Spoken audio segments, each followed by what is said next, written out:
이 이야기를 들어보지 않았다면 여러분의 신학은 자유주의 신학자들의 신학보다 훨씬 더 자유주의적인 신학입니다. 그런 하나님의 나라의 개념에 대해서 들어보지도 못했다면 우리들의 신학은 슈퍼 울트라 메가 자유주의적인 신학입니다.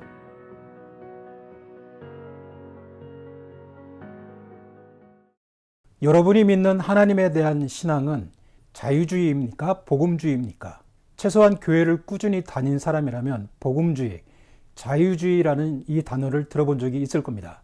자유주의 신학은 영적으로 성장하고 하나님이 기뻐하시는 신앙생활을 하는 데 있어서 거의 도움이 되지 않는 해로운 신학입니다.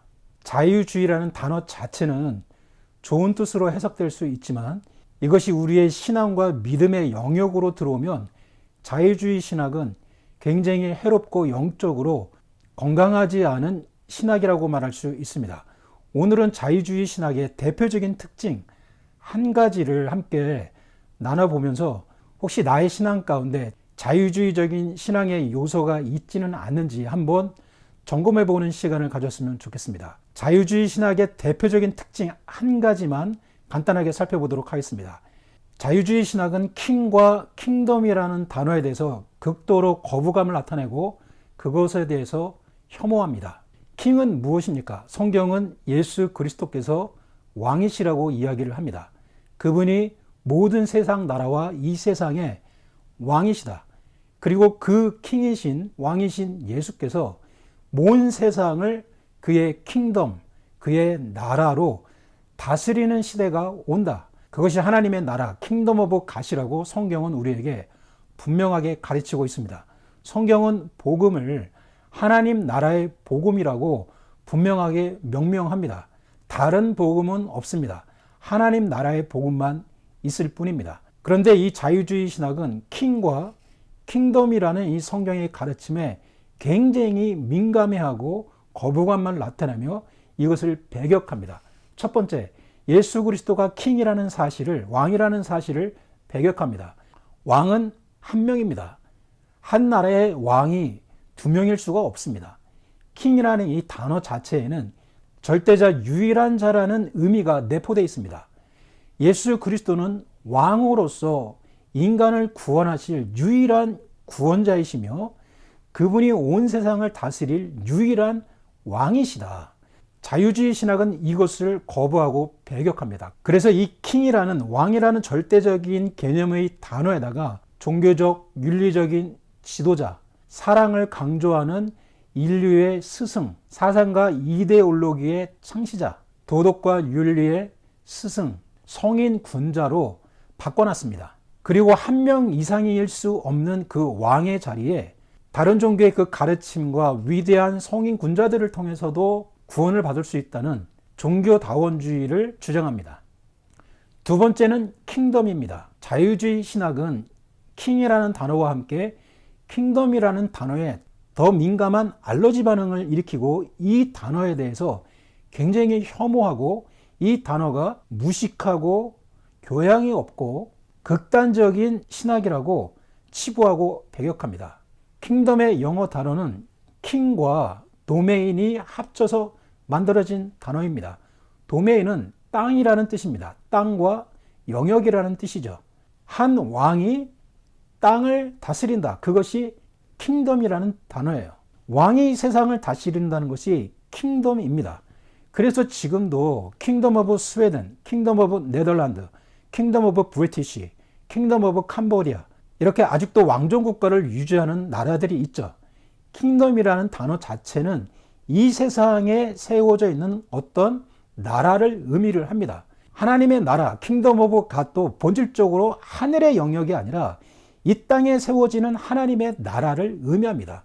그래서 성경은 Kingdom of God, The Gospel of Kingdom of God 할 때 하나님 나라의 복음이라고 이야기할 때 이 하나님 나라가 이 땅 가운데 임한다. 저 하늘이 아니라 이 땅 가운데 임하고 이 하나님의 나라에 예수 그리스도께서 왕으로 통치하실 것이다. 이것이 킹과 킹덤에 관한 성경이 우리에게 가르쳐주고 있는 복음주의적인 메시지입니다. 자유주의 신학은 이것을 철저하게 거부하고 배격을 합니다. 그래서 자유주의 신학자들은 이 킹덤과 그 나라의 킹이신 예수 그리스도에 대해서 이렇게 공통적으로 해석을 하고 주장을 합니다. 자유주의 신학의 가장 대표적인 공통점 한 가지를 꼽을 수 있다면 바로 이것입니다. 여러분이 이것을 가지고 어떠한 사람과 그 신학자와 교수 또는 목사의 어떤 설교와 그의 가르침을 분별할 때 저 사람의 신학이 자유주의 신학이냐 아니면 복음주의 신학이냐, 이것을 분별할 수 있는 가장 중요한 척도가 될 수 있습니다. 하나님 나라에 대한 이 킹덤에 관한 견해가 어떠한지를 보면 알 수 있습니다. 제가 인터넷상에서 자료를 조사해서 대표적인 자유주의 신학자 5명이 예수 그리스도 왕이신 그분에 대한 예수 그리스도의 견해와 하나님 나라 킹덤 오브 갓에 대한 그들의 견해, 그리고 그 예수 그리스도가 다시 재림해서 이 땅을 하나님의 나라로 통치할 것이라는 이 예수의 재림에 대해서 그들이 어떠한 견해를 가지고 있는지 제가 짧게 5명의 자유주의 신학자들의 견해를 보여드리겠습니다. 놀랍게도 공통적으로 거의 완벽하게 일치합니다. 첫 번째, 폴 틸리입니다. 폴 틸리는 하나님의 나라를 실제적이고 지구에 임하는 나라가 아니라 궁극적 자아의 존재의 완성이자 그것에 대한 상징으로 본다. 그는 또한 예수의 재림은 영적 새로움과 인간 세계의 변혁에 대한 상징으로 봤으며 역사 속에서 실제 일어나는 사건이 아니라고 주장한다. 두 번째, 루돌프 볼트만. 루돌프 볼트만은 하나님의 나라를 개인의 내면에서 경험되는 현실이며 하나님의 나라를 실제 나라로 보는 것을 신화적인 해석이라고 강조했다. 그는 예수의 재림도 신화적인 요소로 치부했으며 재림을 믿는 자들의 삶에서 경험되는 존재론적 경험이라고 주장했다. 세 번째, 폴 리코우어. 폴 리코우어는 하나님의 나라를 희망과 세상의 변혁을 위한 상징으로 봤으며 서사적 비유적인 것이라고 강조했다. 그는 예수의 재림을 세상 속의 정의와 화해를 위한 비유로 봤으며 실제 일어날 사건이 아니라고 봤다. 네 번째, 셀리 맥퍼그. 셀리 맥퍼거는 하나님의 나라를 생태학과 세상에서 정의를 이루는 신학의 연결체라고 주장한다. 그는 재림을 인간 사회의 변혁과 갱신의 지속적인 과정으로 봤으며 환경과 사회 평등을 완성하는 도구라고 강조했다. 다섯 번째, 존 셀비 스퐁. 존 스퐁은 하나님 나라를 공평하고 사랑이 넘치는 사회를 위한 비유로 해석했다. 그는 실제적으로 다시 오는 예수 재림의 사상을 배격했으며 재림 사상을 신화로 치부하고 재림은 윤리, 사회 정의를 이루는 비유로 강조했다.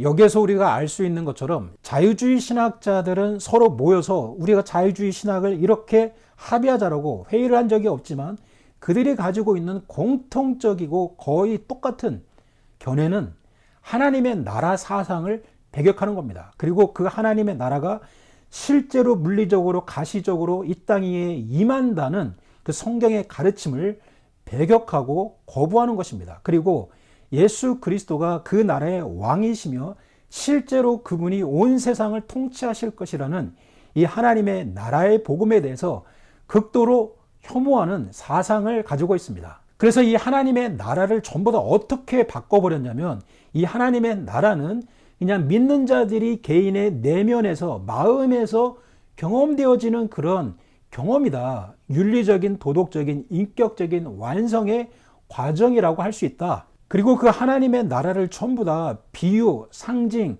은유로 다 바꿔버렸습니다. 그래서 이런 슬로건들이 교회에 팽배해지기 시작을 했습니다. 내 마음에 임하는 하나님의 나라, 그리고 하나님의 나라가 확장되게 해 주십시오.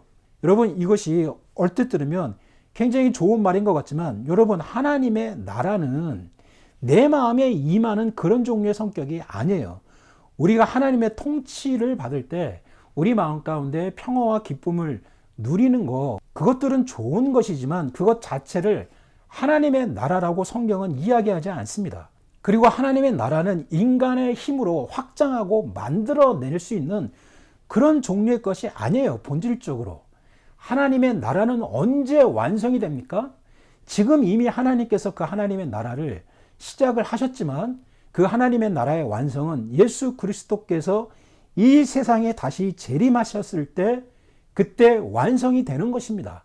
인간의 힘으로 세우거나 만들거나 확장해 갈 수 있는 그런 성격의 것이 아니라는 것이죠. 그런데 자유주의 신학자들은 이런 성경의 하나님 나라의 개념을 전부 다 뒤바꿔 버려서 내 마음에 임하는 하나님의 나라로 바꿔버렸고 우리의 인간의 힘으로 사회 변혁, 사회 정의, 윤리, 도덕, 사랑을 강조하고 자선을 강조하는 이런 것들도 전부 다 바꿔버렸습니다. 그래서 하나님의 나라를 이 세상, 이 지구 위에 임하는 실제적이고 현실적이고 물리적이고 가시적인 나라라는 이 사상을 신화라고 이야기를 합니다. 그건 비유요 상징이라고 치부해버립니다. 그것을 그대로 믿는 것은 무식한 것이라고 치부를 해버립니다.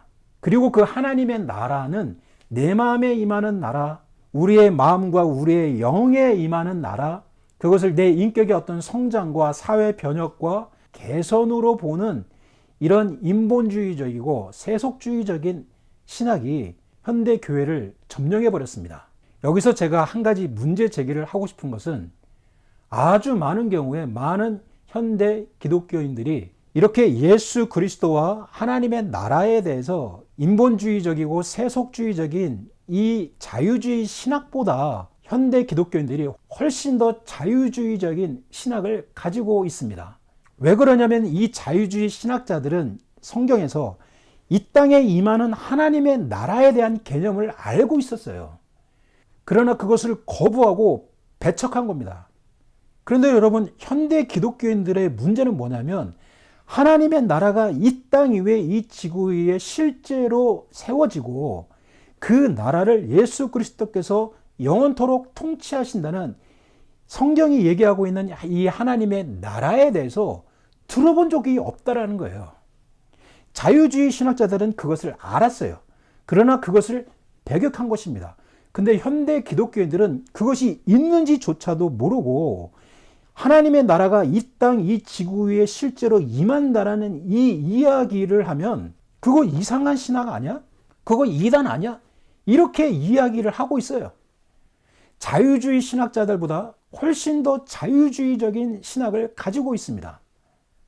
그들은 하나님의 나라에 대한 개념을 알고 있었지만 우리 현대 기독교인들은 하나님의 나라가 이 땅 가운데 실제로 임한다는, 이 지구 위에 세워진다는, 그래서 저 하늘 어딘가에 우리가 올라가서 영원히 살 것이라는 그게 아니라 이 땅에 세워지는 하나님의 나라에서 우리는 예수 그리스도와 함께 영원히 살게 될 것이라는 이 장엄하고 놀랍고 황홀한 예수 그리스도의 하나님의 나라의 복음에 대해서 들어본 적이 없는 거예요.